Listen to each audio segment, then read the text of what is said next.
Tonight we are diving into something that we don't talk about a lot: solar magic.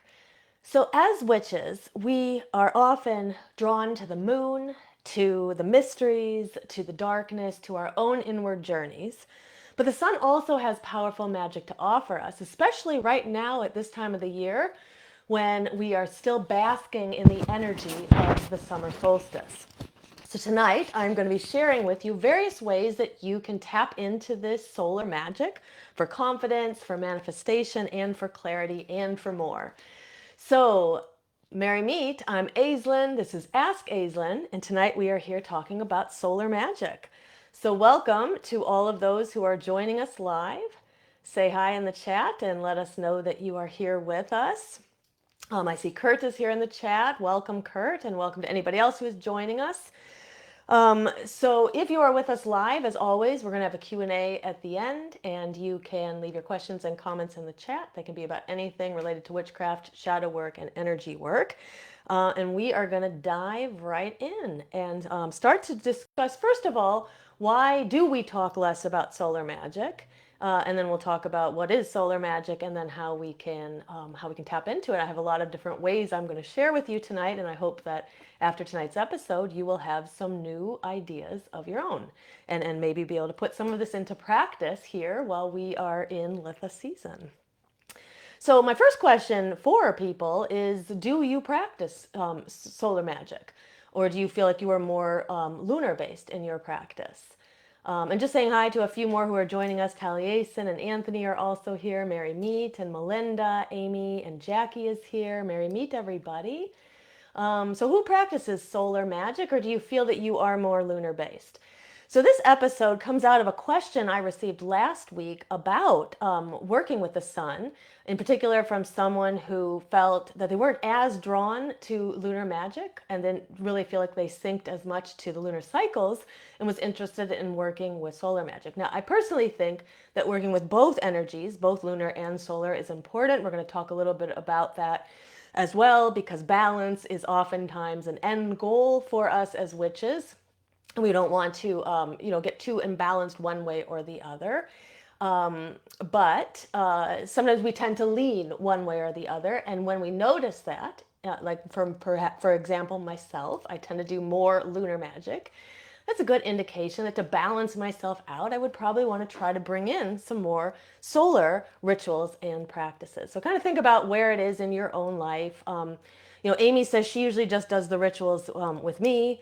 In either Shadow Seekers or in our coven, and most of our rituals are lunar based. Those Sabbats themselves, some Sabbats in particular, the solar Sabbats, or the fire based Sabbats, which are tied to the sun, do bring in more of that solar energy. So even if you are more of a lunar based practitioner at this time of the year, you're probably going to be bringing in some more of that solar energy. Taliesin says he's probably more lunar, probably because he's from the south, and doesn't really like the heat. But he says now he knows he needs to practice both. Megan says she works with both, but primarily lunar. And I would say I'm the same with Megan. I work with both, but primarily lunar. Okay, Anthony says he has never tried solar magic, so there will be some good ideas. I think there'll be some good ideas tonight for everybody. So let's start off with, why do we rarely talk about solar magic, or why do we talk about solar magic less than we talk about lunar magic? So these are just my speculations. I think that there are probably several different reasons. I think that many witches who come to the path, unless you are a hereditary witch who was raised by witches, who were raised by witches, many of us came to the path through a different religion first, or maybe through no religion first. But many witches understand that the things that are attached to the goddess have somehow become demonized by the patriarchy over the course of history, right? So some of these things include the moon, the unconscious, even psychology. I've told this story before. There was a episode of the wife swap from probably like 15 or 20 years ago or something. But in that episode, there was a man who didn't want to do psychology because it was the devil's work. So there's this idea of like investigating yourself, going inward, doing kind of these more internally focused activities are somehow demonic or will lead people astray from Christ or something like that, right? So many witches found that as they moved away from some of the more of these negative patterns or messages or experiences that they had in the Abrahamic religions, primarily Christianity, they find that they gravitate towards something different, right? So something opposite. And that could be why we gravitate towards the moon. It could be too that we're reclaiming something that we feel that we've lost.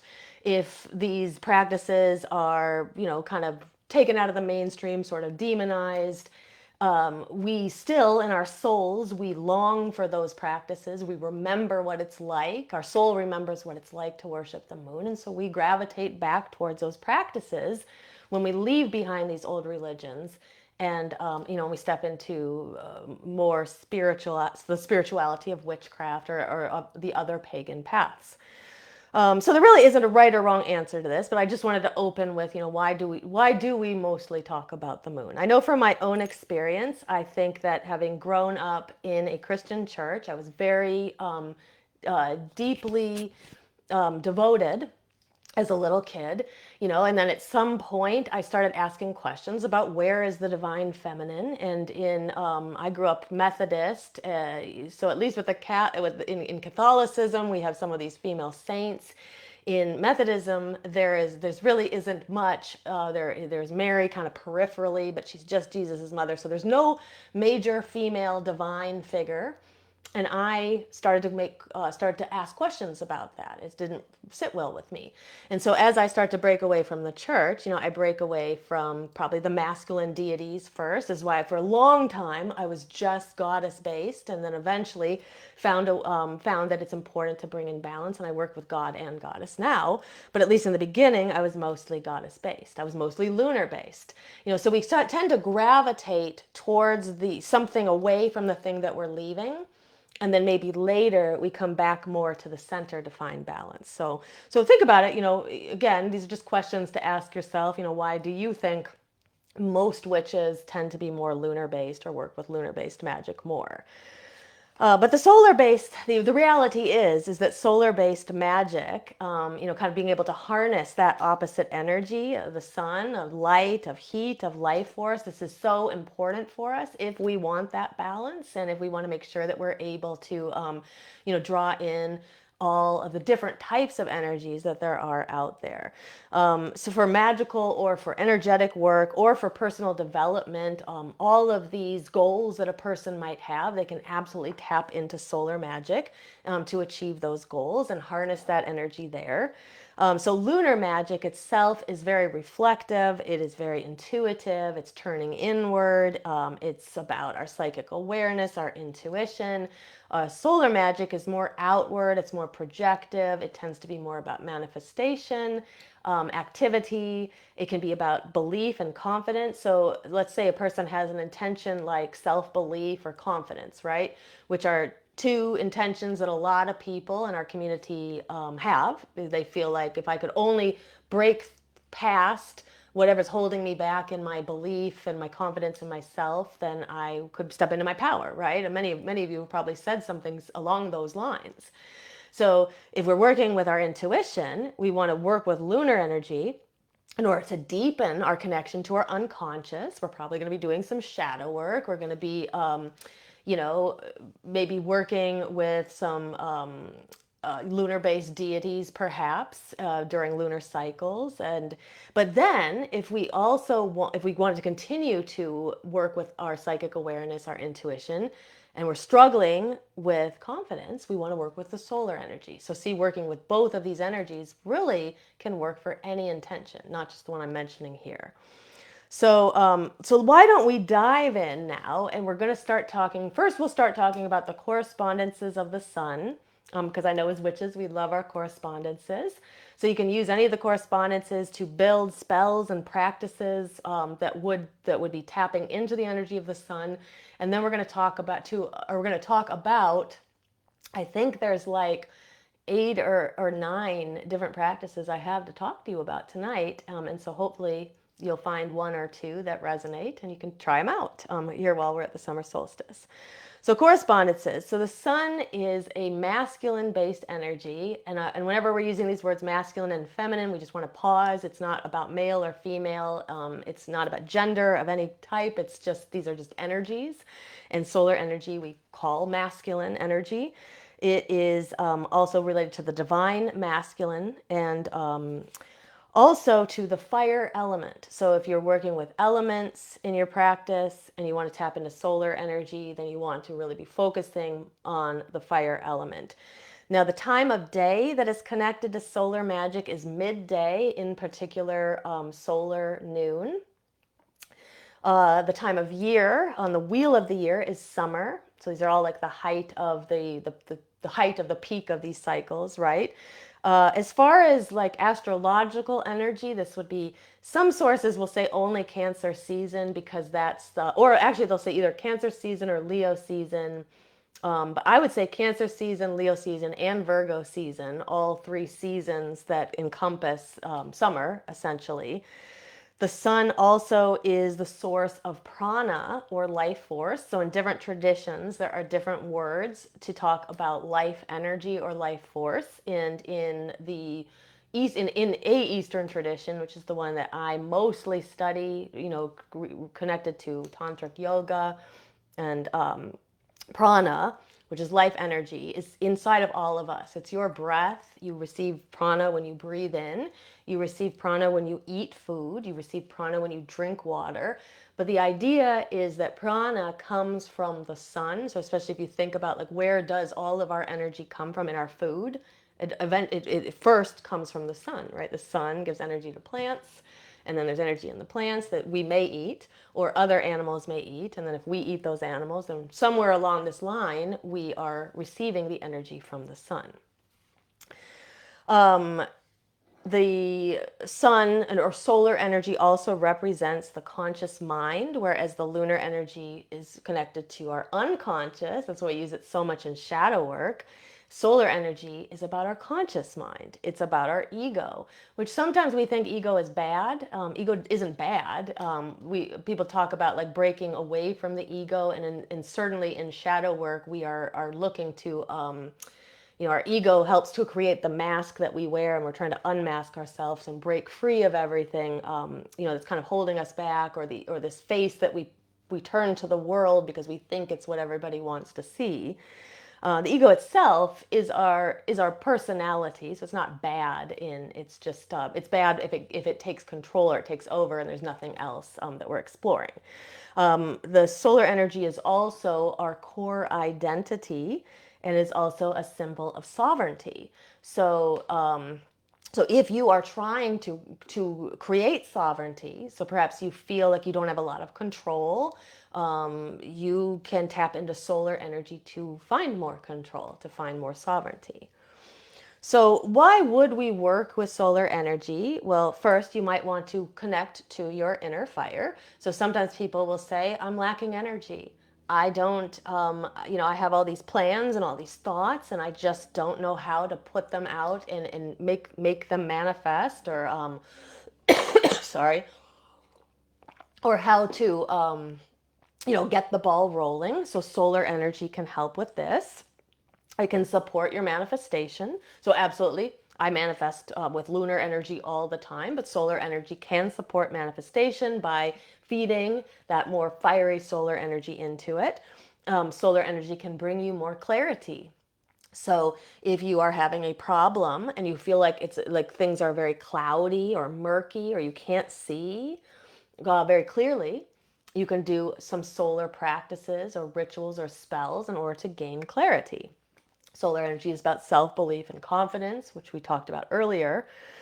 So some intentions that a person might, let's say a person has these various intentions that they want to perform spells around, like success, visibility. We're gonna talk about a spell later that's about visibility, especially visibility on the internet or in your business.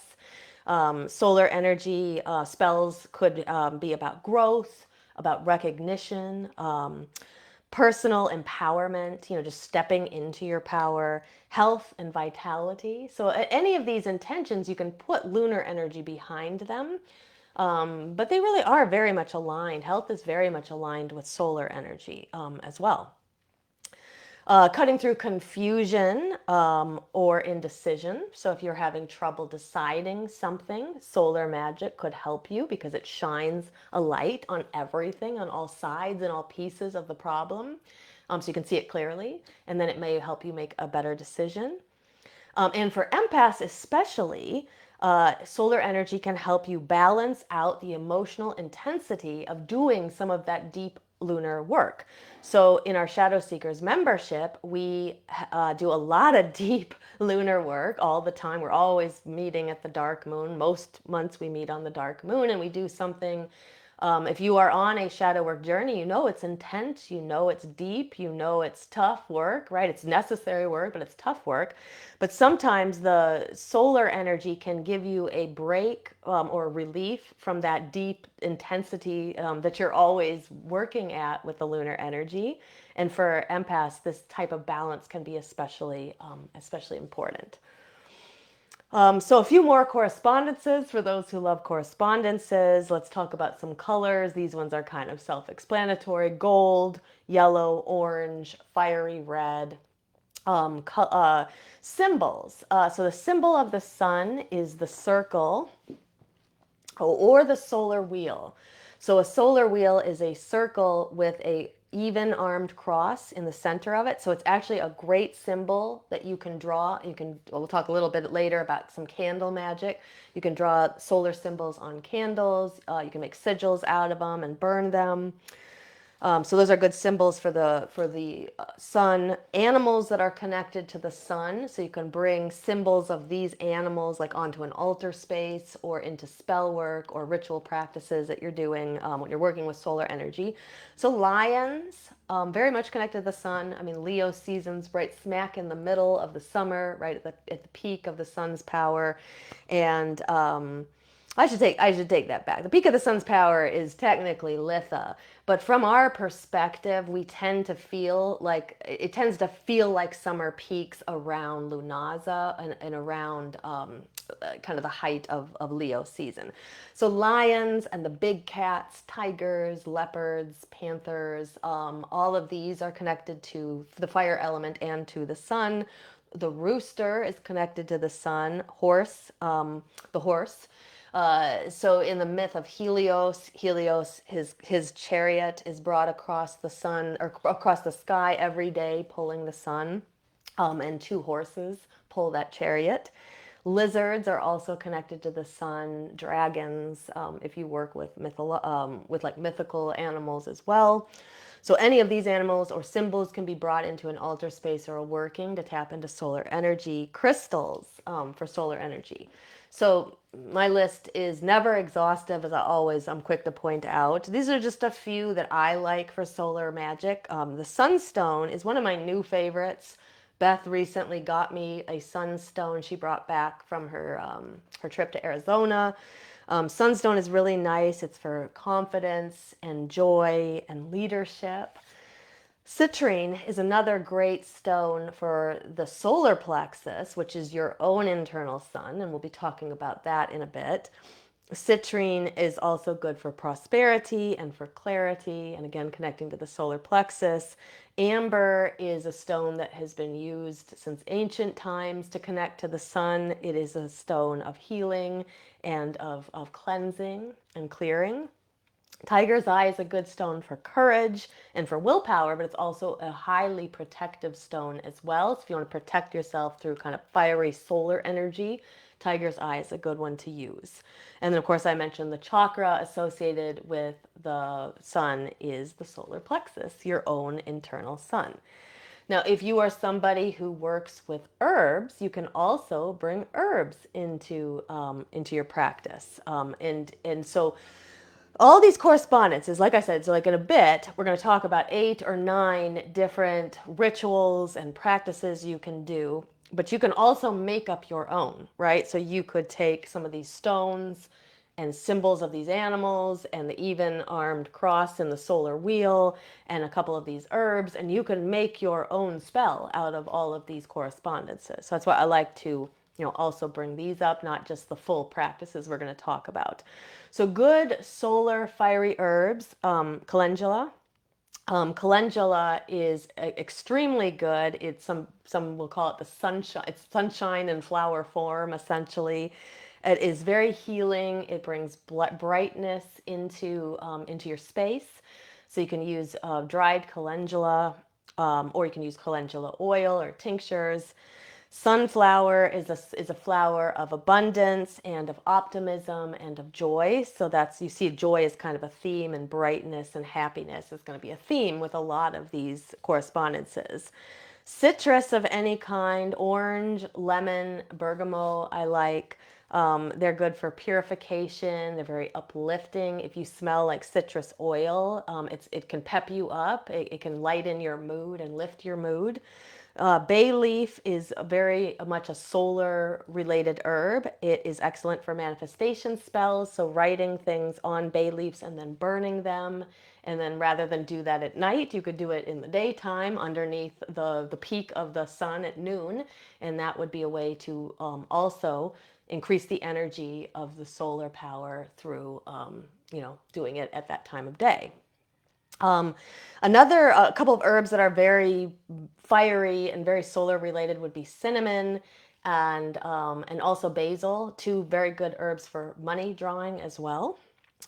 Deities that are connected to the sun. So every pantheon has a solar god. So I'm only going to list several. I'm going to list several, but no, there are many other solar gods, mostly solar gods, but there are some pantheons where the sun is personified as a female goddess.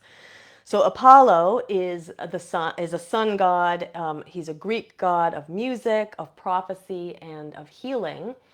So if a person was doing a healing, let's say a person is doing a healing ritual and they want to tap into kind of solar energy through that ritual, you could work with Apollo. One of my favorites is Amaterasu. So Amaterasu is a Japanese goddess, and she is one of all of the pantheons. She is one of the few solar goddesses that exist. She is a goddess of renewal and of sovereignty. There is a story where, in different versions of it, she was made fun of, or people were kind of disregarding her. She ends up sealing herself in a cave, and the sun is gone when she seals herself in the cave because she is the sun. And so then the other gods were trying to find a way to get her out of the cave so that the sun would return. But she's a very wonderful goddess to work with. I think she's a great goddess to work with for your self-belief and your self-confidence. Especially given her story, and I would definitely check out her story, read more about it. If you're interested in working with her, there is Ra, who is the Egyptian god of the sun. He's a creator god, a god of authority, sun at its peak, potent power. There is Lugh, who is a Celtic god. He is a god who is a craftsman. Now, he is also the god that is connected to Lunaza, and that's where the name Lunaza comes from. It is named after him. And we approach Lunaza, and not too long from now, in about 5 weeks from now, we'll be at Lunaza, the start of Lunaza season, which is the first of the pagan harvests of the Wheel of the Year. It's the grain harvest. And Lugh's story is that his mother, Tialtu, she's a goddess of the earth, and then he's the goddess of the sun. And she toiled away and labored away on the land so that her people would have enough to eat. And she basically worked so hard that she ends up dying of exhaustion. And in order to honor her, Lugh creates a festival of games and fun and just to honor his mother, essentially. And that's where Lunaza originally comes from. So he's a great god of the sun that is perfect to work with at this time of the year. Sol, who is the Roman version of Helios, who is a Greek god of the sun, literally the personification of the sun. This is the god who comes across the sky in his chariot every day. There is Surya, who is a Hindu god. Surya is the god, another personification of the sun. Surya Namaskar is the Sanskrit word for sun salutation. So any of those of you who do yoga have probably done a sun salutation or two in your life. And the sun salutation itself, literally Surya Namaskar, it means Surya is the name of that god, right? The sun god. And Namaskar means I salute you. So it's literally I honor the sun. Inti is an Incan goddess of the sun. In some stories, it's said that he is the son of Pachamama, the earth goddess. And then in some stories, he's also ends up being her consort as well. And then Mithra is a Persian deity who is the god of the sun. Has a lot of connections to biblical Jesus. And in fact, there's some pretty good evidence that the story of Jesus is really based on the story of Mithra, who also has a virginal mother who gives birth to him at at the winter solstice, and he is then born as the sun god, and then going to the story of the Wheel of the Year, the pagan Wheel of the Year story. The sun god is born at winter solstice, and then he rises to his peak power at summer solstice. So a lot of connections to these deities. You do not have to work with a deity to practice solar magic, but I know a lot of people really like working with deities, so I want to make sure that we talked about various deities you would be able to work with if you are making plans to work with solar energy. So I'm just going to go back into the chat, and then I'm going to jump into I think it's 8 or 9 practices I have to share with you tonight. So let's see, Mary Meet, Cindy is also here. Anthony said, for me, working with goddesses helps me detach from being Catholic. Yeah, so exactly. And that's, I feel like that's exactly what happened with me. Working with goddesses helped me detach from the fact that the religion I grew up in didn't have goddesses or the divine feminine in really of any kind. Taliesin said he's the same, so mostly goddess-based, but moving more towards that balance of the divine feminine and divine masculine. I think that too, all of the Sabbats are good times to work with both energies. I think that in particular our solar Sabbats, like the solstices and the equinoxes. So at the equinoxes, we have the equal day and the equal night. At the solstices, summer solstice, we have the height of the sun's energy. And then at the lunar solstice, we have kind of the what would be the word I'm looking for? It's not really the height. You wouldn't say it's the height of the lunar energy, but it's like the sun's energy at its lowest point, but right before it's reborn again. And so bringing in that balance and then practicing that's why practicing throughout the Wheel of the Year is a way to tap into solar magic without even really knowing it. When you celebrate the story of the Wheel of the Year and you observe the different Sabbats, you are practicing solar magic just simply by observing the Sabbats. Megan said her first goddess was Selene, the Greek embodiment of the moon. Exactly. Yeah. So a lot of people gravitate towards lunar deities like that. I gravitated towards Aphrodite first. Amy said, I still struggle with being intimidated by men, and I think that's why I stay with the goddesses. Right. So sometimes people have had bad experiences with the masculine of this world, and that can make it hard to connect to the divine masculine. But it can also be a reason to work with the divine masculine, to work through it. So again, always finding that way back to our balance. But I totally get it, and many people are going to agree with that and share that same struggle. Cindy said she grew up Pentecostal. She said, I've been seeing spirits since age 8. I'm the odd one in the family. Yeah, and so, in the Pentecostal religion, I don't know, I'm not an expert on it, but I know, again, it's this divine masculine. There really isn't a place for the divine feminine. There's really not a place for femininity in many of these religions. Rebecca's also here, Mary Meet. Andrea said she honors Helios. And she said, I started out honoring gods because Catholicism was so ingrained in me, and now I honor mostly goddesses. And so that's kind of on the flip side. Sometimes people will, when they come from Catholicism, because they're so used to honoring masculine deities, they gravitate towards the gods first. And they find the gods that way first. And then eventually they find the goddesses in an effort to find balance. So great. I love having the chat here because it's so much. I think it adds so much to everything to hear what everyone has to say. Okay, so let's start to talk about some rituals and practices and ways that we can perform or tap into solar magic. Okay, so the first one is a daily devotion. So just like you could have a daily devotion to the moon, you can have a daily devotion to the sun. So there isn't a right or wrong way to do this. I'm going to offer you a suggestion, and then you can use it if you want to do a daily devotion like this, or you can adapt it to your own, or come up with a different idea for it. Basically, we need to go outside at a time when the sun is at its peak. So typically this is going to be at solar noon, but it could be sometime in the morning. So any time from sunrise to solar noon is going to be the waxing part of the solar cycle of that day. And so that's where you're going to be tapping into the highest amount of solar energy that you can. So go out at this time. You may be at sunrise if you want to kind of start at the beginning of the day, or go out near noon, face the sun, and then say some kind of a devotion. So this is just a suggestion for you that I wrote. So I welcome the fire and the sun. May its light shine through me today. So it's just a simple, generic kind of devotion, but you could say anything you want. It could be different every day. It could be the same every day. But it's about the practice. And like all of this, it's about the repetition.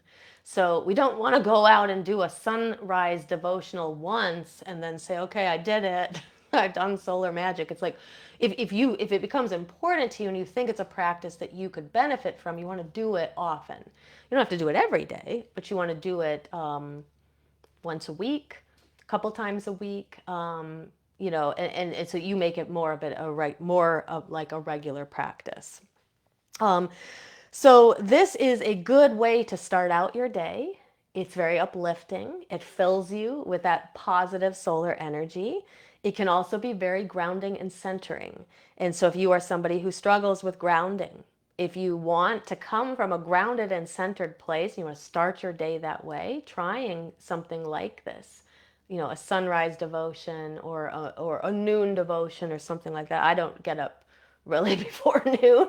So for me, it would have to be a noon devotion probably.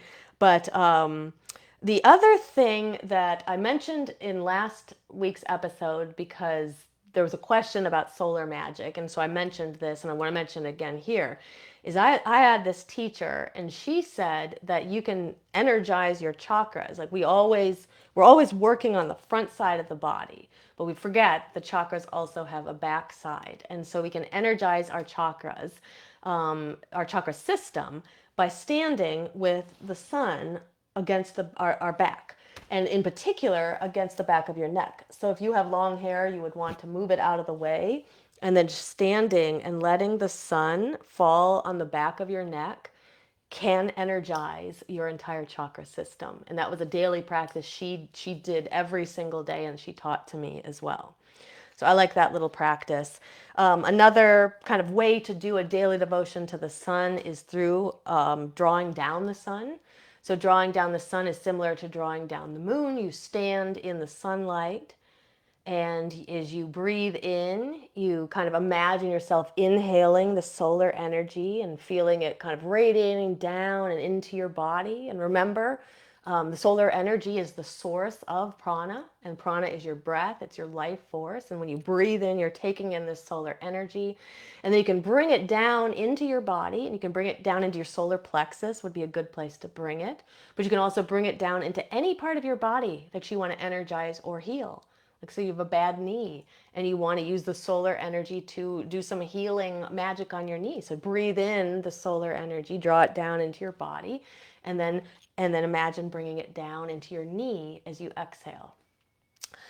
So that is, you also, when you do drawing down the sun, you can also draw a deity, a solar deity into you. So if you decide that you want to work with one of these deities, like let's say Amaterasu, for example, because that's one I like to work with, and I could imagine as I'm standing there, maybe with my arms in goddess position, and drawing down the solar energy into me as I inhale.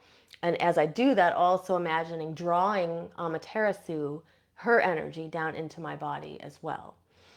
Other things you can do for a daily devotion to the sun are sun salutations. So I mentioned Surya Namaskar. Literally is a way to honor the solar deity. So there are stories of ancient yogis in practice who would do 108 sun salutations every single morning facing east. So the practice is usually facing east at sunrise, and then beginning to do these devotions. And sometimes people think, like in the West, I think we're very, I mean, if you follow me, you know, you tend to be more on the mystical side and everything. But in our general public, people think that yoga is just like fitness. And it's like, couldn't be the farthest from the truth. Absolutely, it will increase your fitness and your health, but it is a spiritual practice, especially like a Surya Namaskar is not just about fitness. It's literally about honoring the sun god. So it is a ritual in and of itself. And so later, I'm going to talk about doing a special type of sun salutation where it's more like a spell and more like a ritual. But even just doing regular sun salutations, you don't have to do them 108 times. Anybody who's done one knows that 108 times would be a lot. But you can do a couple, right? And have that be your devotion to the sun god every day, or to the sun every day. Okay, so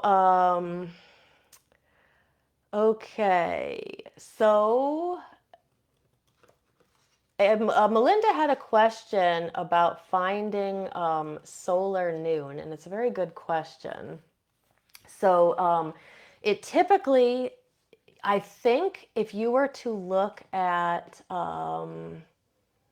there are tables where you can find like sunrise, sunset, obviously, and you can find moonrise, moonset, all of that. And those tables should tell you when solar noon is.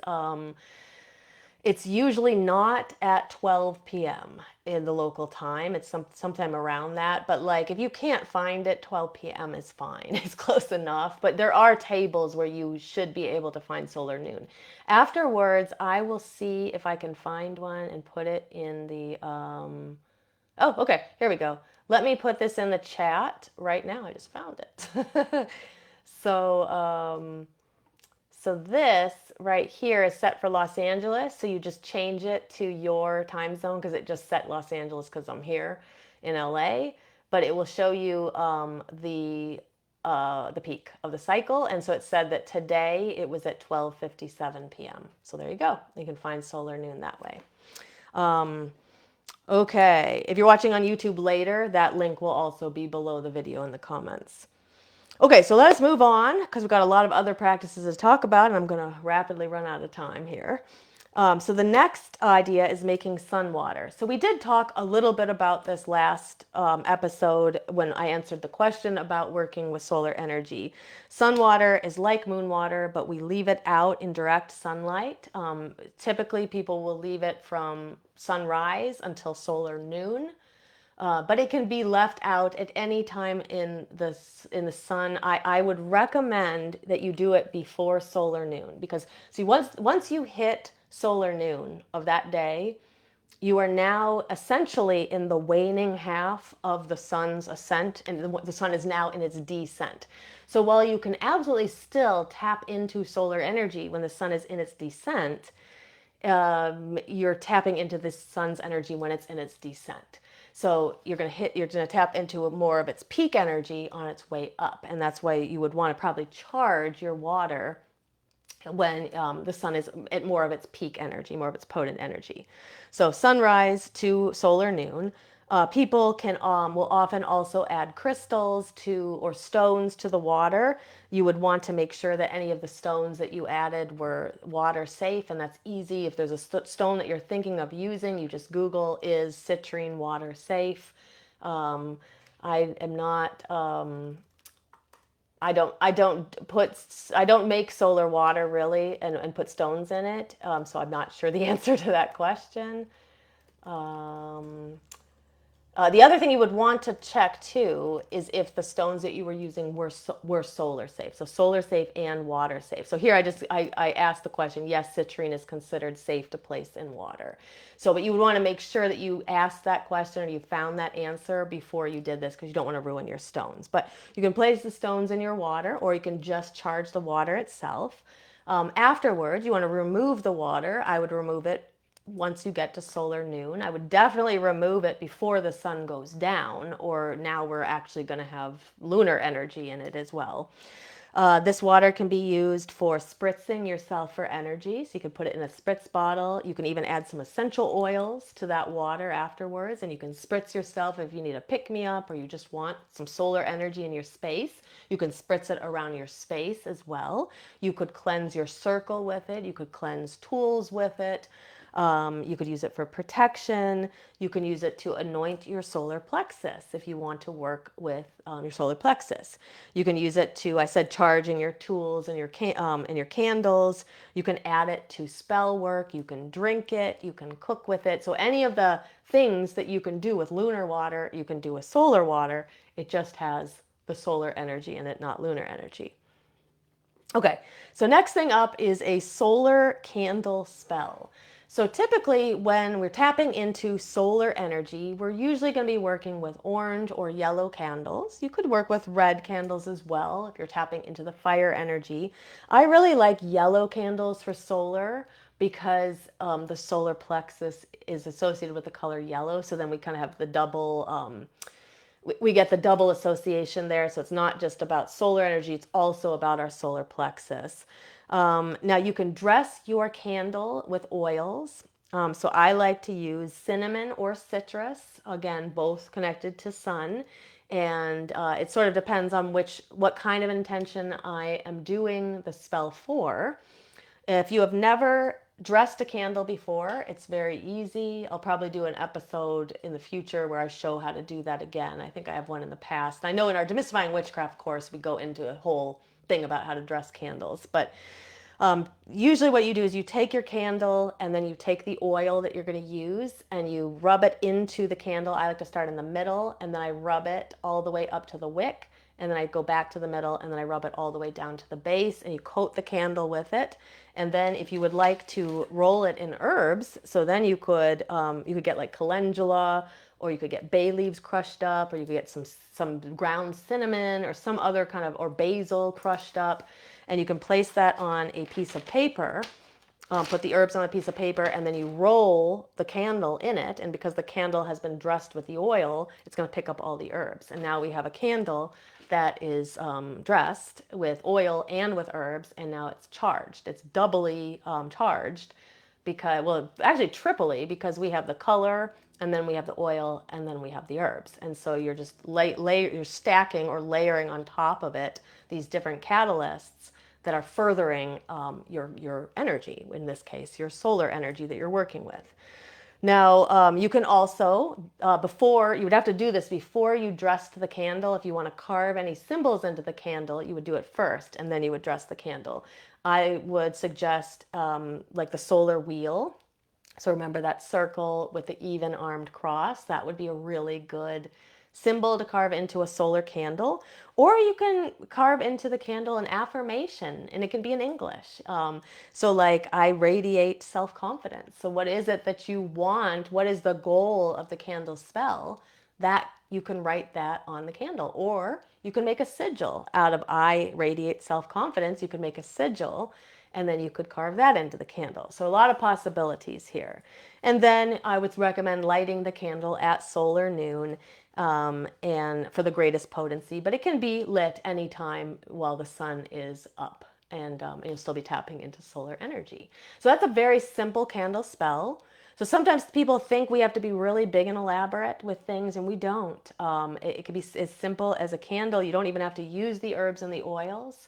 It can be just a candle that you charge with your intention and you light at solar noon.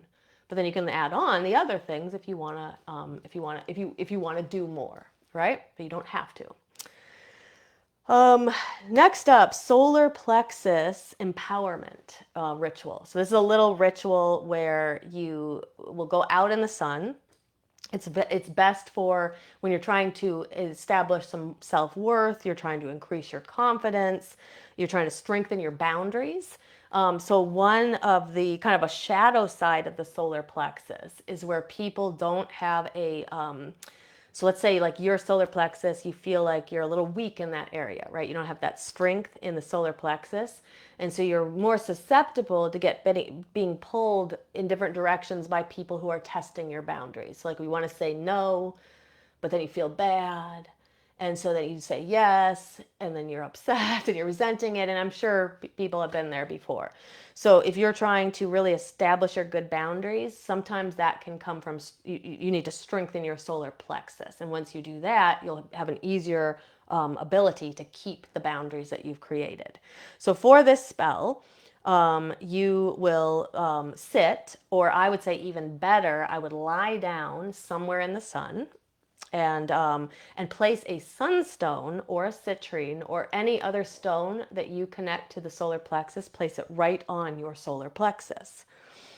And then visualize golden light from radiating down from the sun and kind of entering the crystal and then therefore entering your body beneath it and then expanding outward from there. So basically the sun is coming down into your solar plexus and then from there it expands outward into your body, filling your body with that solar energy and with that radiance. And then you can say some kind of a little affirmation or mantra like, I hold the sun within me. I radiate strength, clarity, and confidence. But that's just one that I came up with, and you can absolutely come up with anything, any intention that you have. And then I would recommend, just like some of these other practices, make it repetitious. So repeat this daily for a week and see how you feel. See how you feel with your self-confidence and in your solar plexus after a week. And I bet you're going to be feeling a lot different. I would recommend doing it during the waxing moon if you're going to do like a week of this practice, because then we're doubly tapping into the growing side of the cycle of the lunar cycle as well. And we happen to be, let's see, what is it today? Today is first quarter moon, I believe. Is that correct? Tomorrow is first quarter moon, which means there's another week left of the waxing half of the cycle. So this would be a great time if you're watching this live or you're watching in the next day or so. It'd be a great time to try this. Try it for 7 days straight if you can. Lie in the sun. If you can lie in the sun around solar noon for a few minutes, try it. Or any time during the day, try it and see how that works. And it can definitely give you an extra boost of energy. And that reminds me too, is if you try any of these practices, I would love to hear from you how it works. So I always like to get the feedback of like, do people like the practices? Did they work for them? Did they not work for them? Okay, I'm going to go on to the next one is the sun mirror spell for visibility. But I'm going to look at the chat just for a moment here. Taliesin said he loves doing sun tea. And I was thinking about that too when I was writing about the moon water, is making sun tea. Because literally, what are we doing when we make sun tea? We're putting this tea in the sun and we're charging it with solar energy. So, right, it's like a spell in and of itself. Taliesin said he likes to add certain herbs or blends depending on what he's doing. Right, it's like you're literally doing a spell by making it. Andrea said she's been making coffee with her Litha sun water. That's another great use of sun water is add it to make your coffee with it or make your tea with it. Sam said, I agree with the solstices. I agree that the solstices and equinoxes are great for solar rituals, as are daily rituals. He said the sun rules the day and fire. 6 is the number of the sun. And I'm not sure what that says. 258 something, the solar triplicity. Well, I agree with everything you said. I'm not sure what the last part of it meant, but I totally agree. And yes, and 6 is a number of the sun. And I didn't talk about the numerology, so that's good that we have that there too. Taliesin said colored quartz can fade. Okay, so that's always good for people to know. Clear quartz is good for putting in the sun, but you want to be careful about the colored quartzes. And they says, be sure it's hard enough that it doesn't dissolve if you're going to be putting it in water. And then Amy said, is the meridian time the true noon time? Solar noon. Yeah, exactly. Exactly. Okay, so next up, so this is the sun mirror spell for visibility. So this is a really good spell. Now you can use this spell for multiple reasons. So you could use this spell to almost like in a glamour magic kind of way to have people attracted to you. You could use it, but what I think it's really good for is to bring visibility to your business or to your social media. So like in this modern day and age, a lot of people are running businesses online, and they rely on various social media sites to find clients and to find people to follow them. I mean, that's literally how I've done this, right? I started with 0 people in this group, and I was like 4,000 people, and so this can be a really good spell if you're somebody who's trying to get your name out there and get your name be known. But it could also be if you have like a brick and mortar business and you just want people to see it. You need more work. You need more clients. This can also be a good spell. Now you can also adapt it to other intentions, I think, but let me explain it to you. So what you will do is you'll take a small mirror and you place it in the sunlight, and then this is what I would say is you got to be careful. Like you can start fires, like if there's dry brush near you and you're like you have a mirror and you're trying to direct it onto something, and like basically you don't want to direct the mirror onto dry brush or grass or anything like that. So essentially what you do is you put a mirror somewhere in the sun and you put a symbol of your business, or like, so it could be your business card, it could be like a name tag if you're just trying to get like visibility of yourself, maybe it could be your social media handle, something like that. And you put that, you place that so that the mirror's light, like, so basically the mirror reflects sun onto that object. And then you will, I would let it sit there for a while and just charge up that object. And then you can take that object wherever you want. Like if it's business cards, you could pass them out.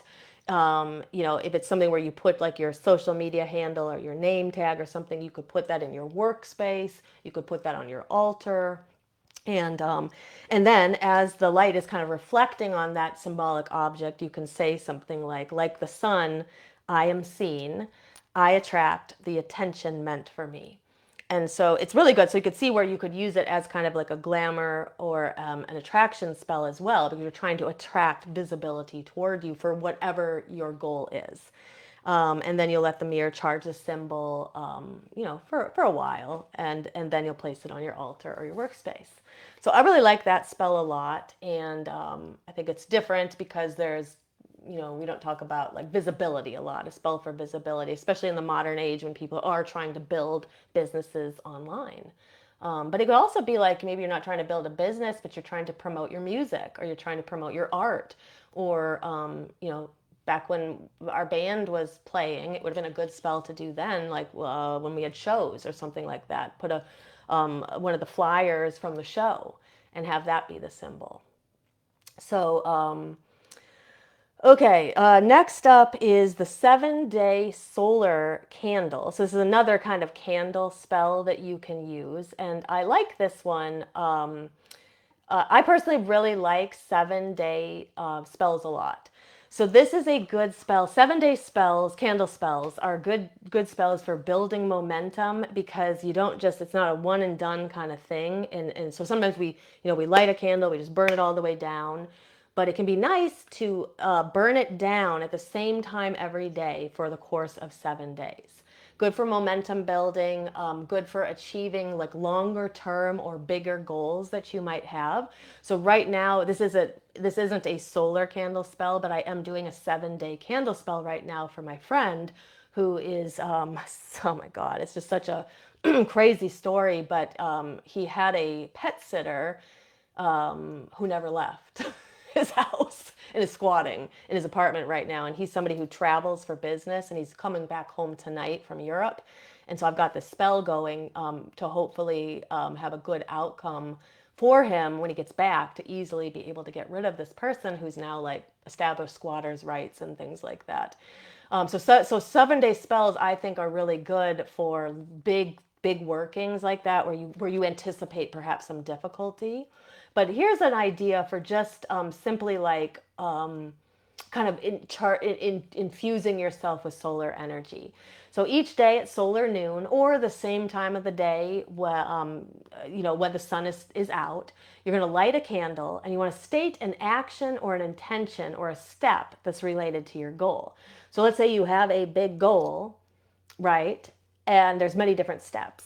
So like my friend is going to have to police are going to have to get involved. Court's going to have to get involved, like, maybe filling out paperwork, different things like that, serving papers. So if you have some kind of a big goal on day one, you can say, this is like my first step of my goal. And then day two, this is my second step, and you'll state that. So here would be an example is like day one, I find clarity. So let's say it's like you're confused and you don't know the steps to take. So on day one, you light your candle in the sun and you say, I find clarity. That's my intention for the day. And then on day two, maybe your clarity has come to you now. Day two, I take bold action towards this. And so maybe there's the first step, the first thing you're going to do. And then on day three, I overcome my fears that are holding me back about my abilities to move forward with this goal. So you can kind of construct seven different steps of your intention, and then you'll recite those one after another each day, and at the end of the week you complete the spell. Now, what I would recommend is instead of starting a 7-day spell on a Monday, start it on the day most aligned to your goal. And if we are trying to tap into solar energy, this sun's day is Sunday. And Sunday is one of the most fortuitous days, along with Thursday is a very lucky day because it taps into the energy of Jupiter. But the sun is a great day for doing manifestation spells, adding the energy of the sun. So if you start the spell on a Sunday and then do it through the course of the 7 days, you start the spell when the sun is at its kind of peak energy in the weekly cycle as well. Okay, so let me see. I said I was going to talk about the solar sun salutations. So let me just talk about that for a moment. So sometimes we think of yoga, like I mentioned, as just being about fitness. It's one of the disservices that the West does to yoga. But it's really like the way I teach it in our Shadow Seekers membership is like any practice that you do, just like any spell, any magical practice that you do, yoga, breath work, Kundalini energy work, any of that can be a spell, can be a magical practice itself. And so you can, practice a few rounds of sun salutations. But before you do it, set a magical intention. And then, just like we would do in a spell, we would set an intention, we would do some kind of an action, and we would raise energy. And so we might raise energy through rubbing our hands together. We might raise energy through chanting. We might raise energy through drumming. We might raise energy through, visualizing the cone of power. These are just different ways that as witches we could raise energy. You can raise energy through movement, yoga, sun salutations. So after you do every round of the sun salutations, pause at the top of your mat and restate your intention. And, each pose, as you move through the sun salutation, each pose is like a prayer or an energetic expression of itself. And you can even say things as you go through each of the steps. I reach my goals. I own my own power. I ground down into the earth. So like whatever your intentions are. So I really like that. I like to bring the magical into yoga. You can light incense and candles and just have a whole ritual magical practice out of it. And then finally, I just wanted to talk about like the solar gratitude walk. So gratitude, it's always, we should be most grateful for the sun. The sun is the energy of all. It gives us the energy. If it weren't for the sun, there wouldn't be the energy and prana in the food that we need in order to sustain us. So doing a solar gratitude walk can be really good if you want to lighten some heavier energy that's been around you, or opening up your heart space, things like that. Go outside on a sunny day. You can do it at solar noon or any time, when the sun is out, and take a slow and intentional walk. So I recommend not having headphones in and listening to something. I recommend not being with somebody else, unless they are also there to do a magical practice. But it's not about like conversation and things like that. It's about intention, right? So you walk slowly and intentionally, and with every step you take, you can think, or you can even say out loud something that you are grateful for. And then, just let the sunlight enter your body through the crown chakra, right? And then you can imagine it moving down and then settling into your heart as you walk, and then just really opening up your heart space. And then when you're finished, you can also say some kind of an intention as well. So I think it's a really nice way to bring gratitude in, and try that once a week, and see how you feel. And I think you're going to feel more uplifted and lighter.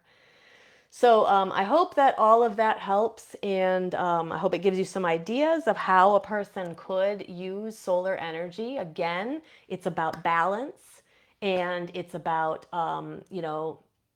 like I said, in the beginning, I was drawn to lunar energy. I still primarily work with lunar energy in my magical practice, but I do acknowledge that in order to be balanced, I also need solar energy as well. So more efforts to do practices that tap into solar energy, or tap into both energies, are going to be more balancing for all of us.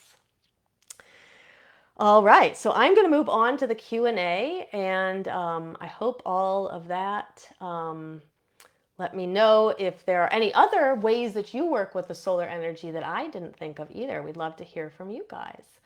So let's move into the Q&A, and there's just a couple questions that were left for me, and then I will tell you what's coming up before we end the episode tonight. So this question was from Cheryl, and I kind of answered it already, or at least started to give her some of my thoughts. But I wanted to bring it up here because I have the feeling other people could probably relate to this and to the answer to it. So Cheryl said that she's been wanting to do a banishing spell for a while, and but she said, I haven't been really doing very well health wise, and so just not having like a lot of energy. And she said, any suggestions for how to get this spell finished, and still, even despite the fact that my life energy, my spiritual energy is feeling drained out of me. So it's a really good question. When in Demystifying Witchcraft, I think there's a part where I talk about what to do if you don't feel like you have the energy for spell work. And sometimes we feel obligated. Oh, it's the full moon. Oh my God, I have to like do something, and we feel bad if we didn't. Just think about how many full moons there are going to be. And I think first and foremost, it's important to check in and listen to our own energy. And if it feels better to wait for a practice till you have more energy, maybe you wait for that practice. But in the case of Cheryl, she hasn't been feeling well for some time. And I know she's been wanting to do this banishing spell for a while. And so what do? Like when we absolutely want to get this done, but we don't have the energy, what would we do? So this kind of goes back to that idea of like sometimes we think we have to do something really big. So my suggestion would be, is there a way to take whatever that working was, whatever the banishing spell that she had planned, or you have planned, if it's you who's in this situation, whatever that spell is that you have planned, is there a way to pare it down? Is there a way to simplify it? Is there a way to make it so you could still do it even if you're feeling low at energy? So maybe you don't have the energy to cast the circle and call the deity and call the corridors and do all the stuff and build this intricate spell, but maybe you do have the energy to light a candle. So to me, candle magic is always, at the very end of the day, you don't need any of it. You don't need any of the trappings. You just need your mind, and you need the intention of banishing. So I was thinking back to this, well, actually, I was watching a replay from a video that we had in our coven, and it reminded me of this time that I literally banished these people who were in my space on the beach when I was trying to do my full moon ritual. And I literally just did it with my intentions. I just like sent intentions to like get out of my space, go away, get out of my space, and the people just wandered off. And so we could say that it was just coincidence, but I believe, and I know many other witches believe, that the power of your thoughts are really all you need. So you could just set the intention of balance. Maybe you could, of banishing. Maybe you could make a sigil with some kind of a intention about banishing. You know, I banish blank, if it's a person or a thing or an energy or a place, and you can make a sigil out of it. And you could carve it on a candle, and you could just put your intention in the candle and light it. And then you could light it for maybe the 3 days over the balsamic to the dark moon. And that in and of itself could be a small practice that you can do when you're feeling low of energy. You don't have to do all the big things. The other thing is you can actually get dressed candles from other places. Somebody else has already infused them with energy. I sometimes like to use, I like to use these because then I infuse them with my own energy too. And now there's two people's energy around that same intention. But if you're feeling kind of low of energy, it can be a quick way to do a spell without you having to expend a lot of energy. So I think it's a good question to talk about. I know that other people have asked me, like, people struggle with, time, with energy, maybe not feeling well, but they still want to do their practice. There's always ways that you can do it. You just have to find a way to adapt it, and just remember, it doesn't have to be this big thing. It can be a small thing. And really, it is the intention in your mind. Set the intention of banishing, set the intention of whatever it is, and you've already begun the spell. And then, so I hope that helps. And then I have a question from Anthony, was asking about books that I could recommend for learning about goddesses. So the book that I always recommend is The Witch's Goddess by Janet and Stuart Farrar. And this is actually a book that our coven is going to be reading. I think in the fall we're going to read it.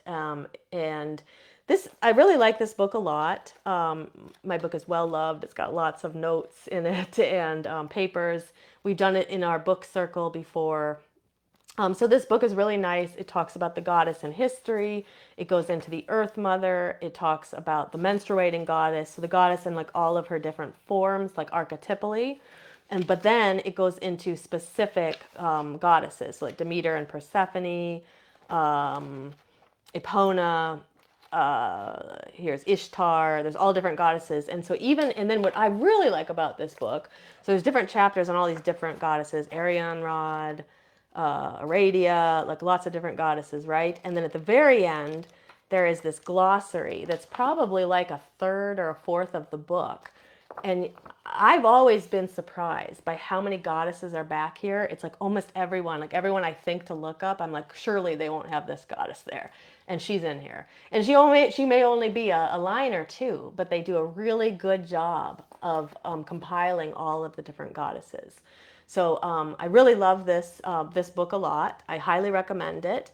And then since we're talking about solar energy, and a lot of times solar is about the divine masculine, there is a companion book, The Witch's God, by Stuart and Janet Farrar as well. So Farrar is spelled Farrar, Janet and Stuart Farrar. The Witch's God and The Witch's Goddess. So I highly recommend those. This is another book that I picked up at a thrift store at some point. This is by A.J. Drew and Patricia Telesco. And this is just God Goddess. This is more a book for people who practice Wicca because it talks about, says exploring and celebrating the two sides of the Wiccan deity. So this is also a nice book for anybody who is curious from a Wiccan perspective, how do we approach deity? But there is a lot of information in here about both God and goddess. And then another book that people really like, I think this can be a hard book for people to read though, is The White Goddess by Robert Graves. It's an old book. It's probably from, I don't need, I would need glasses to be able to read this because I can't read without my reading glasses anymore. But I can't even remember the date on it. This says 1958. This one was published. The book is dense and it can be a little difficult for people to read. We read it in a book circle years ago, and it was sort of it's hit or miss with people. Some people like it. About half of the people liked it, and about half of the people really didn't like it. But it is a classic book. Many of our modern authors have read this book, and they reference it in some of what you read by our modern pagan authors. This was their source of books.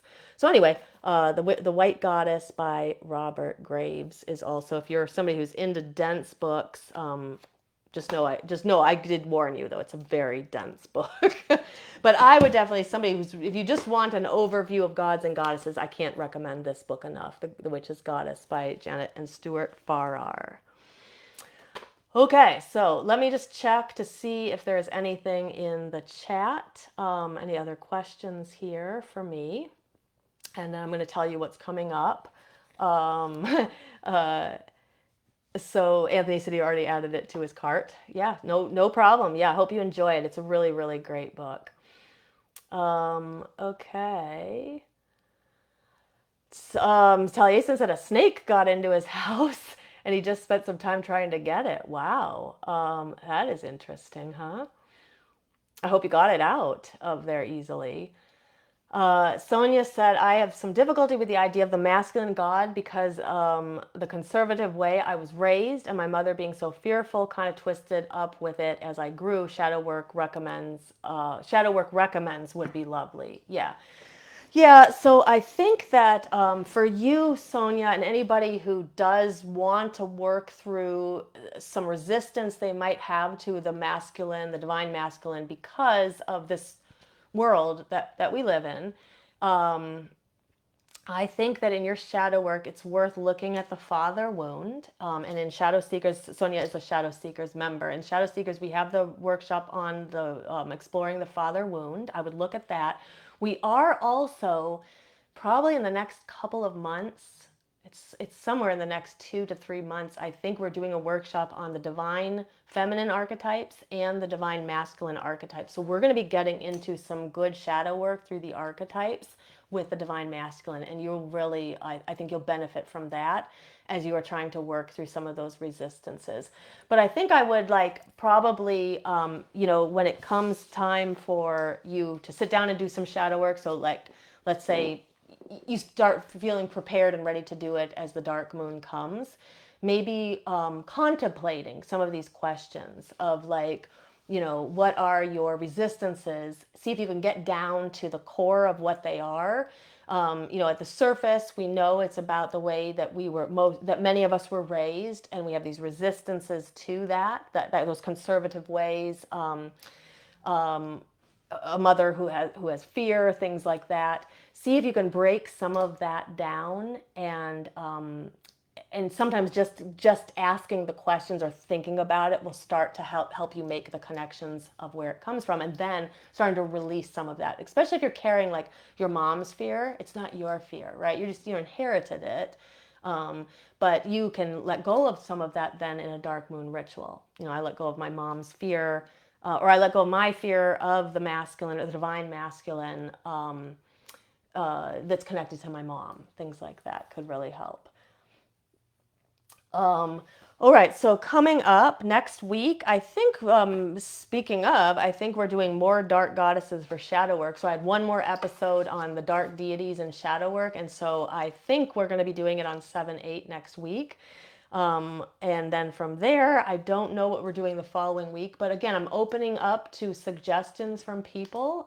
If there's any topics about shadow work, witchcraft, or energy work you want to know about, let me know.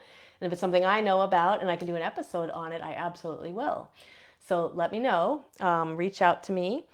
And we're also, our Demystifying Witchcraft course will be opening soon to the public. And it is my signature course on the building blocks and the foundations of witchcraft, from casting a circle and calling quarters and working with deities, to spell work, to the science of magic, to we talk about we talk about the Sabbats, we talk about the Esbats, all of that. So if you are looking for a comprehensive course like that, it's a great course to take.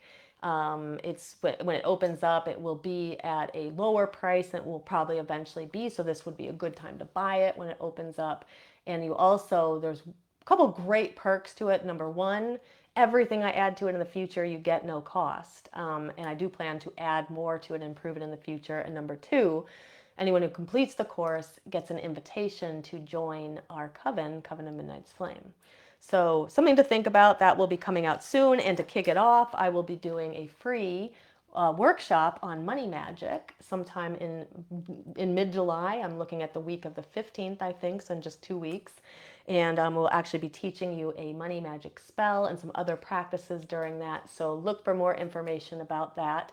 If you're not already on our mailing list, I'm going to drop a link here in the chat. For those on YouTube later, this is in the description of the video. You'll also be able to find this link. So you can go here, sign up for our mailing list, and you'll also be sent a copy of The Witch's Guide to Shadow Work. And then on our mailing list, you get weekly mailings that will have a link to this weekly live video, as well as tips and strategies and different things like that. And then you also will not miss out when we announce when that free workshop is coming up. All right, so if you like what you hear, leave a heart or a thumbs up somewhere in the video. That helps us get this out to the feed of more people. If you're not already following us or subscribed to our channel on YouTube, make sure you subscribe to our Body, Mind, Witchcraft YouTube channel, and you won't miss any future episodes there either. And I will sign off for tonight. As always, it's always great to be with you and spend Tuesday evening with you. So happy solar magic. I hope this episode gave you some ideas and some practices that you can try out, and let me know how they go. Okay? All right, until next time. Blessed be.